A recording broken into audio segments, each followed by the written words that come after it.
Hi, everybody. It's Michael Jeffries, and welcome back. Today is the first installment of my new series called Combo Corner. And on each video, we're going to take a look at a combination. And combinations are really the heart of chess. Putting together combinations, spotting them, finding tactical resources, looking deep into the position, seeing more than your opponent. Those all play a big part of getting better at chess.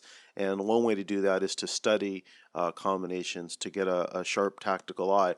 Today's problem is from a new book called Chess Exam and Training Guide Tactics by Igor Khmelnitsky. It's a little blue book. His first one was green. It came out a couple years ago. It was really well received, and this is his new one.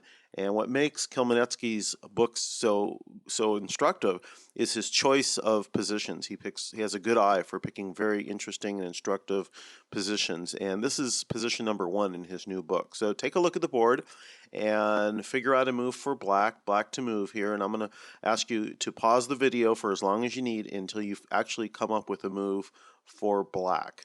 So go ahead and do that now. Okay, if you need more time, again, pause the video, but let's take a look at a couple of tries here. Now, first of all, how about just saving our bishop? Our bishop's attacked on b1, and what if we just retreat it back to f5? Well, the problem for that is white's got this dangerous pawn on c6, and perhaps he can just take on b7 and attack the rook. Black's really got nothing better than just bishop to e4, and we promote to a queen, take the rook, and then bishop takes on a8, and now rook takes on a7, and black has a losing position here. White is just much better, and we'll go on to win this game probably pretty easily. So let's go back, and that's not good.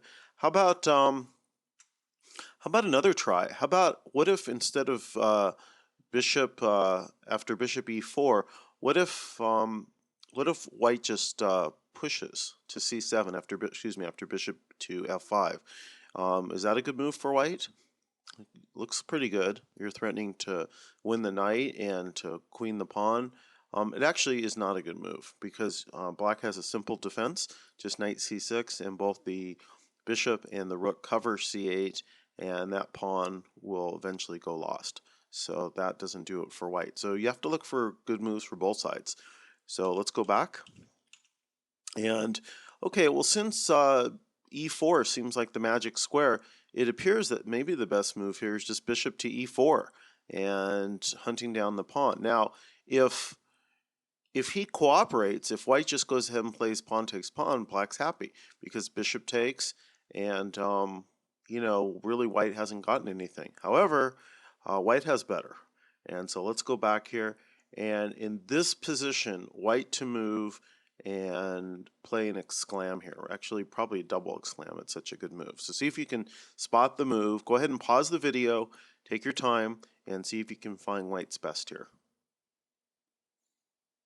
Okay, again, if you need more time, please pause.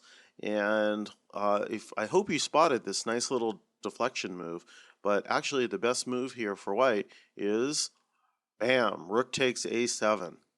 And that is a very powerful move. And the idea is that you're deflecting the rook off the back rank. For instance, if he takes, let's say he goes rook takes a7. If not, white's going to take his rook. For instance, like if bishop takes pawn, then white will just take the rook on a8. So let's say black takes white's rook, then the star move, and I hope you see it, yeah, pawn up to c7. And the problem is for black is you've got two squares to queen on for white. You've got both b8 is a queening square or a promoting square, and c8 is a promoting square, and you can't stop them both. Notice that if the knight weren't there, then you could play king to d7. But unfortunately, because the knight's there, now the pawn can just take the knight and promote to a queen, and black's busted. So that is a nice little sharp tactic that white spotted. Rook takes pawn.